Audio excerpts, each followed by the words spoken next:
नमस्कार दोस्तों, अनसुनी दिव्य कथाएं में आपका स्वागत है। कल हमने यदुवंश के नाश के बारे में बात की थी। ये उसी का दूसरा भाग है। यदि आपने वह वीडियो नहीं देखा तो ज़रूर देखिए।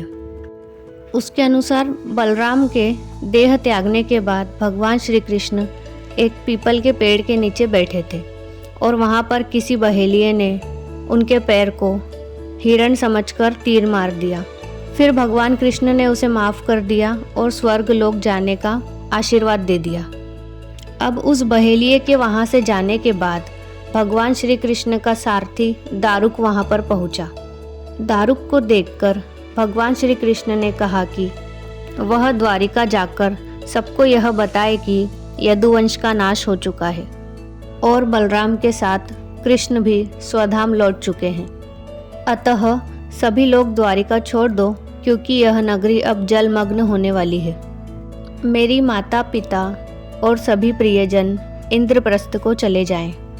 यह संदेश लेकर दारुक वहाँ से चला गया और फिर उस क्षेत्र में सभी देवता, स्वर्ग की अप्सराएं, यक्ष, किन्नर, गंधर्व आदि आए और उन्होंने श्री कृष्ण की आराधना की। आराधना के बाद श्री कृष्ण ने अपने नेत्र बंद कर लिए और वे सशरीर ही अपने धाम को लौट गए। श्रीमद् भगवद गीता के अनुसार जब श्री कृष्ण और बलराम के स्वधाम गमन की सूचना उनके प्रियजनों को मिली तो उन्होंने भी इस दुख से अपने प्राण त्याग दिए। देवकी, रोहिणी, वासुदेव, बलराम जी की पत्नियां और भगवान कृष्ण की पटरानियां आदि सभी ने अपने शरीर त्याग दिए। इसके बाद अर्जुन ने यदुवंश के निमित्त पिंडदान और श्राद्ध आदि संस्कार किए। महाभारत और पुराणों के अनुसार यदुवंश के बचे हुए लोगों को इन संस्कारों के बाद अर्जुन अपने साथ इंद्रप्रस्थ ले गए।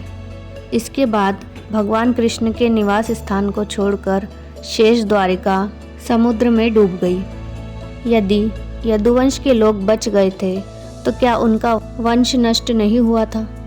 श्री कृष्ण के स्वधाम लौटने की सूचना पाकर सभी पांडवों ने हिमालय की ओर यात्रा प्रारंभ कर दी थी। इसी यात्रा में पांडव भी एक एक करके अपने शरीर का त्याग करते चले गए। फिर अंत में युधिष्ठिर सशरीर स्वर्ग पहुँचे। पौराणिक मान्यताओं के अनुसार प्रभु ने त्रेता युग में राम अवतार लिया था। उस समय उन्होंने बाली को छुपकर तीर मारा था।